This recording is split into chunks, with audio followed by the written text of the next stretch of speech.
What happens when a survivor is left permanently unable to work? Because we do know that unfortunately can happen. And how does Social Security benefits weigh in? So the Social Security Administration runs two disability insurance programs. Both of them are long-term programs. So the disability has to last at least a year. One program, Supplemental Security Income, or SSI, is based on income and assets. So it's similar to the Medicaid program. Okay.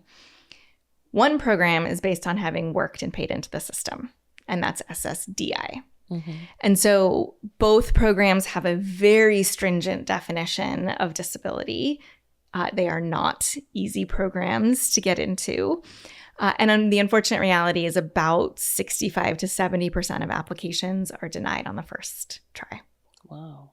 That's a high rejection rate. It is a very high rejection rate. And so generally what we say to people is, do not take no for an answer. Almost expect that you're going to be rejected and understand what the appeals process is, because there are 4 levels of appeal, and the statistics show us that the more levels someone appeals, the higher their chances are of getting approved. Now, is that something that Triage would help a client with, or? So we don't do the actual appeal for them, but what we try to do is explain to them, these are the different levels. These are the pieces of information that would be helpful for you to gather. The first level of appeal is just a reconsideration. So it's basically gathering more evidence from the healthcare team about why your medical condition is keeping you from working.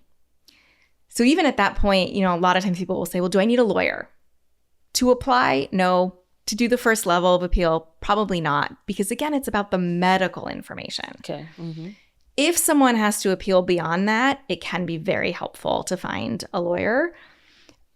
This is a very specialized area of law. So you don't want to go hire your neighbor tax accountant to help you with this. You want to find an expert in disability insurance.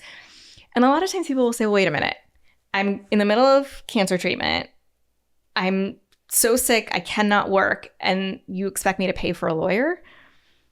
These lawyers are, the way these lawyers work is that they work on contingency, which means they only get paid if you win. Right. And then they get a certain percentage of your back pay. Mm-hmm. So you don't pay anything up front. You only have to pay if you win. If you win. What message would you have for a woman who's listening, who's been diagnosed, who's scared, confused, doesn't even know just what questions to ask at this point? I would say certainly feel free to reach out to Triage Cancer, but I would also say you're certainly not alone. And all of those feelings, I think, are very normal and valid. It is so much to take in. Mm-hmm. Even without a diagnosis, it's a lot of information to take in, right? And so then you just keep layering on the hard and the hard and the hard. I would say start dipping your toe in the water of getting information. And so at Triage Cancer, we have 5-minute animated videos. Watch a few of those. Take 5 minutes, watch a few of those. Listen to a quick podcast.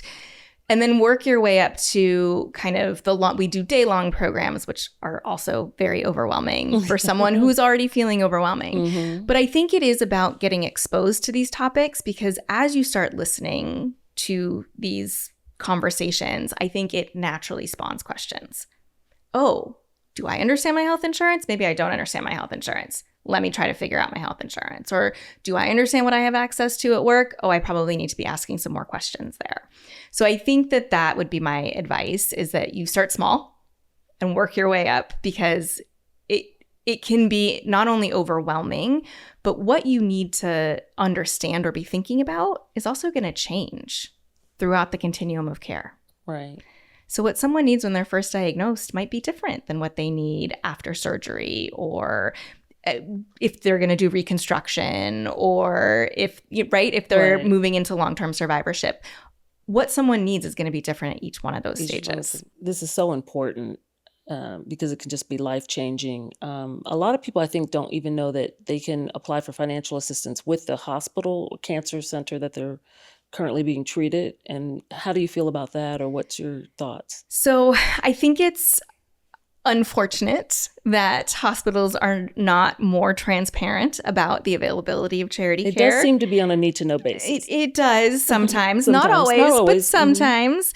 But nonprofit hospitals are required to provide charity care to individuals. I will just say there's a great organization out there called $4.